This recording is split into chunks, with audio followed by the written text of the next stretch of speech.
Most people fall in love quite a few times in their lives.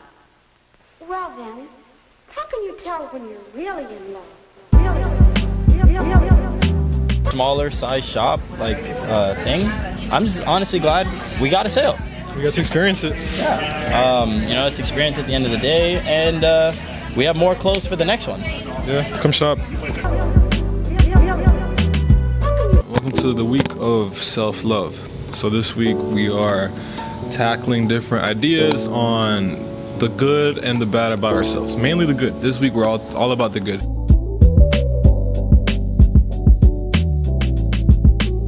So who do I got with me today? DeJoy Russell. My name is Sansibella Pena. Jay. AJ Sukermani. Heber. Fabian Arroyo. My name is Isaiah Pierre. Julie. Maria. I'm Alex. Keon Lubin. My name is Falcon. My name is Jeremiah. All right, DeJoy, so what's your favorite thing about yourself? My favorite thing about myself is my personality. My favorite thing about myself? Yeah.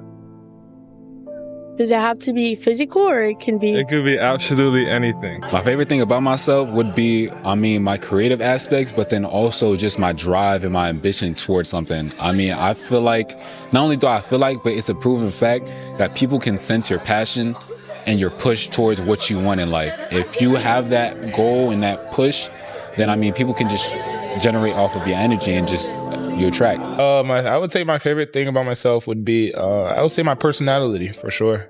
My personality, how I express myself for real. My favorite thing about myself would probably be being able to learn all the time from anybody and everybody.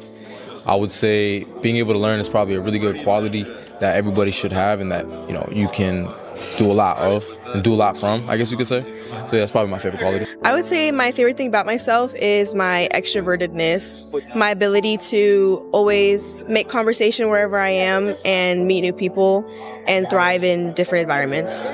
My favorite thing about myself is my demeanor, how I carry myself, and how I can do things in my certain way. That's also not a bad way, but it's also a good way and it benefits other people and myself as well. My favorite thing about myself is my ability to connect with others. Man, the favorite thing about myself is whatever I put my mind to, I'm gonna go for it. It don't matter what nobody else thinks about it, how anybody else thinks, how anybody else feels, how risky it is. I'm gonna just go for it, and if it works out, it works out, and if it doesn't, it doesn't. That's it. As corny as it may sound, it's probably my personality. Okay, but don't think. Are you confident in that? Yeah, I'm very confident. I think I fit off. Oh, don't think. I know. Is that really your favorite thing? Yeah, it is, because I know I can. When people are around me, I feel like we can have a good time. Hell yeah. With me around. What's your Jeremiah? I think my favorite, actually I would know, not my smile. I would say my passion. Okay. I know when I have very strong feelings about something that I'm very confident in. I like to put 100% into what I like to do. If I know how I'm feeling about the situation, I know that even something can't throw me off a track or anything. I'm very passionate about that. Mentality or my outlook on people. I like that about myself. I agree. I like to see the good in people, as I've started to say a lot more. Physical or It's up to you. What's your favorite thing about yourself? my hair. Your hair? Yeah. I would say is my ability to live life on the edge. So that's pretty much all I've been doing for the last 3 years. It's super stressful, but I think it's something that you have to prove to yourself. That everybody has to prove to themselves, because it's an essential skill. So would you say that's acquired or something you've always had? I would say it's something that I acquired over time, because I learned that knowledge is key, and learning is something that is really important when it comes to just growing overall. And you don't know what someone else might have to say that you can learn and you can pick off of and implement that into your own life. So I agree. It's also regardless of their title or status or anything. Correct. You can learn off anybody. You can learn off from anybody. It could be someone who's homeless to someone who's a multi-millionaire. I've learned a lot of things from people, because I usually give out to the homeless every Sunday, and I've learned so much stuff from those people. Exactly. Same way how I learned so much from people who are have money and who own companies and stuff like that. So that's probably the biggest thing I would say. I feel like I've always had it. I'm very easygoing. I feel like a lot of people can get along with me. And like, why does that stick out to you compared to anything else about yourself? It's like, I feel like it's unique. I don't feel like I meet a lot of people that have that same attribute. This is something that's always been in me, but I haven't mastered. Okay. This is something that you have to, it's a skill. I mean, it's a skill to generate a conversation. It's a skill to be outward expressive. It's a skill to, generate good thoughts and good habits into your life to where you would push someone to be good in something. I would say not many people have it like me, not people are like outgoing and go the extra mile for real. So I would say like I stand out differently from everybody else. So would you say you've always been an extrovert, or did you have to like break out of your shell?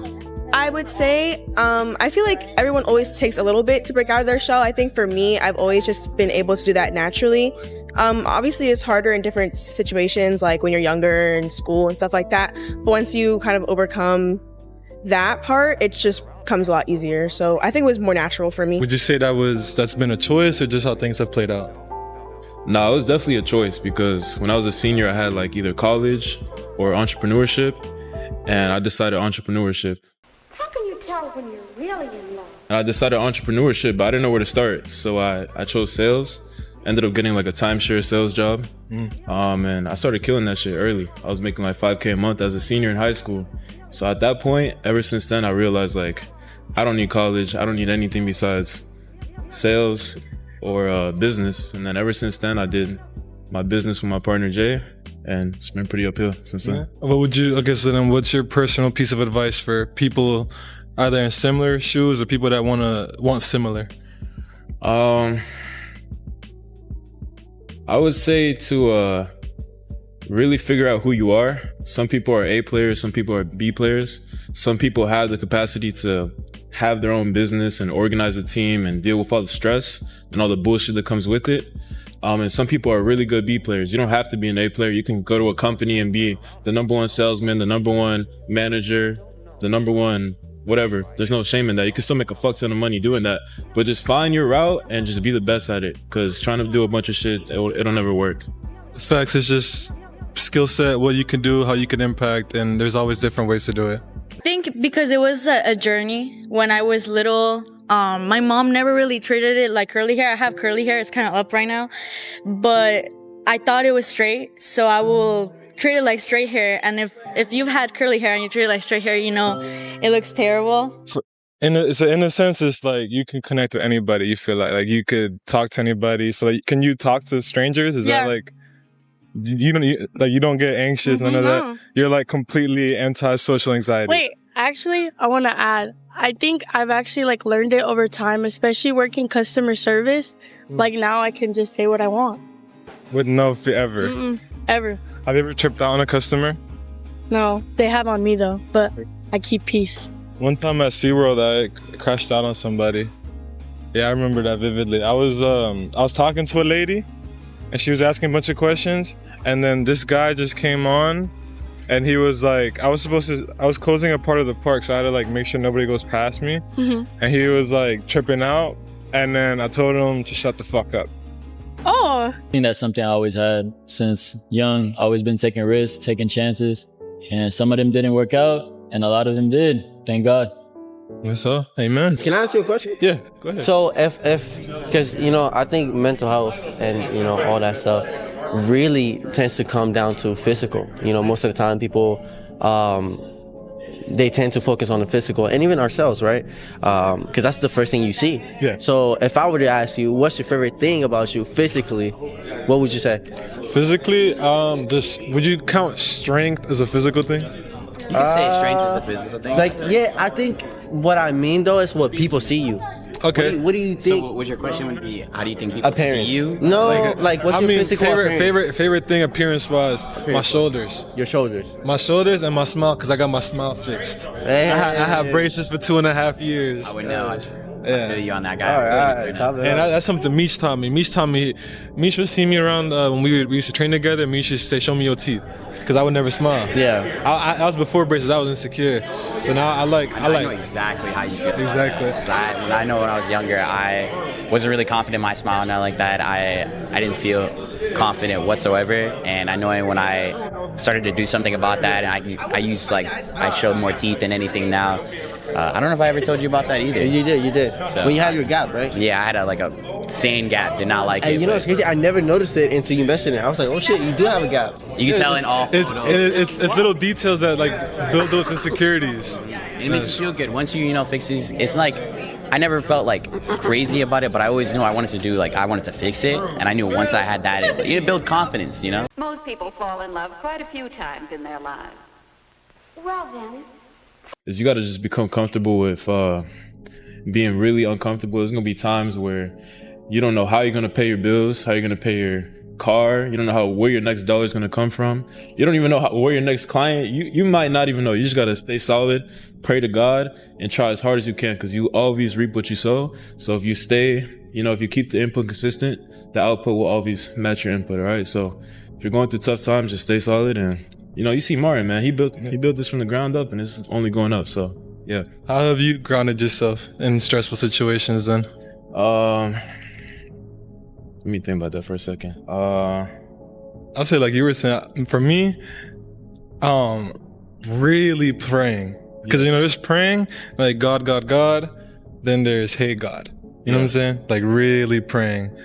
I would say the best saying my dad ever gave me was, work like it's up to you and pray like it's up to God. That way you can't go wrong. And then 2, having a partner. Because when you got a partner, there's a big difference from shit being all on you. But when you got a partner, it's like, all right, we're fucked together, If this shit crashes, then at least I got my boy, Yeah. And that's you laugh through the struggle. Yeah, there's no problem you can't face without somebody by your side. So thug it out and you'll be all right.